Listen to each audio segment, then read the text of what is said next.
আসসালামু আলাইকুম বন্ধুরা, কেমন আছে সবাই? শুক্রবারের ব্লগটি নিয়ে চলে এলাম। সকালে উঠে প্রথম কাজ ছিল এটা, মশলাগুলো ছাদে দেওয়া, কারণ একটু বাইরে যাব। যে কড়া রোদ উঠেছে, রোদটা মিস করতে চাইনি। তারপরে এই যে সকাল সকাল তোমাদের সাথে শেয়ার করি আমাদের ছাদে কি কি ফুল ফুটেছে।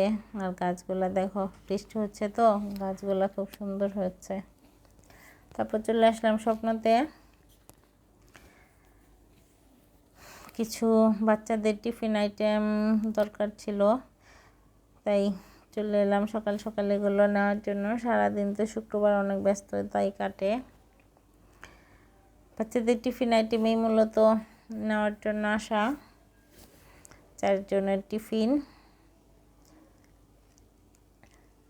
সবারই সকালে স্কুল। আমার সকালটা কিভাবে শুরু হয়, আনাহির স্কুল 7টায়, বাবুদের স্কুল 7:30টায়, আনাহির বাপি যায় 8টার মধ্যে। এই হলো আমার সকালের রুটিন। স্বপ্ন থেকে আসার পথে পেলাম মজার একটা মাছ, ছেলা মাছ। এটা আনাহির বাপির অনেক পছন্দ, আমার অনেক পছন্দ। ছেলা মাছটা পেয়ে আমার শুক্রবারের মেনুটাই চেঞ্জ হয়ে গেল। তারপর আনাহির বাপি পাট শাক এনেছিল আগের দিন রাতে, সেগুলাও চাপার ভর্তা দিয়ে করব, তাই আজকে শুক্রবারের মেনুটা চেঞ্জ করে ফেললাম। আজকে আর পোলাও আইটেম করব না, মাছ ভর্তা ভাজি এসবের আইটেম করব। সবই বাচ্চাদের টিফিনের আইটেম আজকে। আর শুক্রবারে তো তাদের এটা ছাড়া চলে না।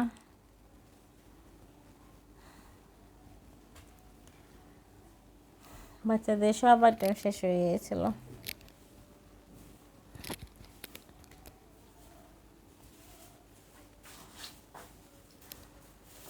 জগতের সাথে সুন্দর একটা টিফিন বক্স ফ্রি পেলাম।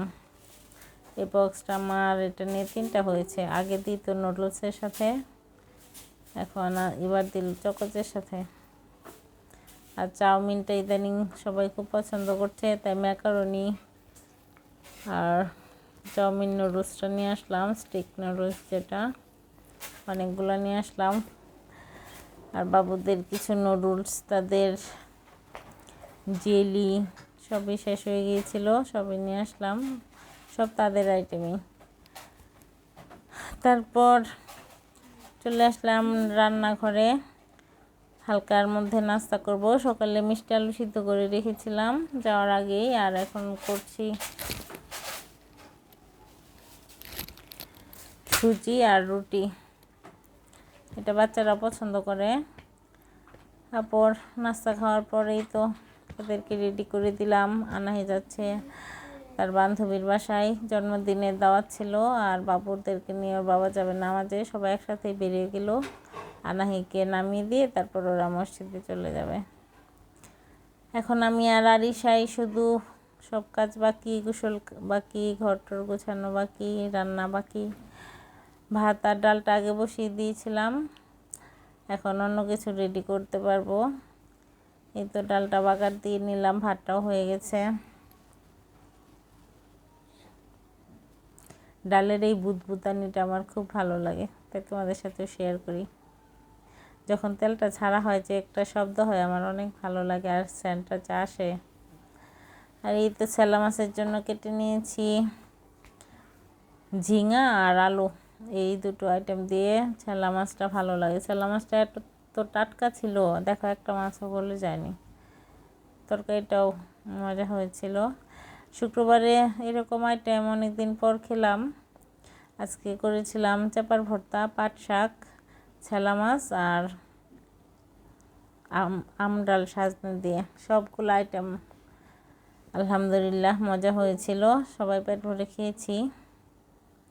সবাই বলতে 2জনেই খেয়েছি। আনাহি তো দাওয়াতে গেল, আর বাবুরা দুপুরে রাগ করেছে কেন মোরগ পোলাও হয়নি। তারপর তারা আর ভাত খায়নি, তারা সকালে সুজি ছিল, সুজি খেয়েছে। আমার বেটা ছোটো এখনই রাগ করা শিখে গেছে, কেন বিরিয়ানি করিনি। এই যে বললাম কালকে বিরিয়ানি খাওয়াবো, কিন্তু তাদের মন ভরে না। তারপর আমার সাথে রাগ করেছে, তারপর আর ভাত খায়নি। এমনিতে আমডালটা দিয়ে কিন্তু মজা করে খায়। আর ফ্রিজে মাছ ভাজি ছিল, ভেবেছিলাম এই দুটো আইটেম দিয়ে তাদের খাওয়া হয়ে যাবে, কিন্তু রাগ করে আর খায়নি আমার ছেলে। তারপর ওই দেখো ছোটার কাজ, পুরো একটা কাচের বয়ম ভেঙেছে, আবার দুষ্টামি করছে। কানে ধরছিলাম আর হাসতে হাসতে শেষ, আবার কাচের উপর দিয়ে লাফাচ্ছে। আর এই দেখো কাজটা আমি কীভাবে ফেলছি সচেতনমূলকভাবে, যেন বিড়াল কুকুরের কোনো ক্ষতি না হয়। ভালো করে গিট দিয়ে তারপর ময়লা ঝুড়িতে ফেলে দেব। তারপর রাতে শোয়ার আগেই তো আগের দিন আচার করেছিলাম, আচারটা ভরে নিলাম। এবার আর আচার করব না, কিছু আচার আছে, সব কিছু মিলে এবছর চলে যাবে।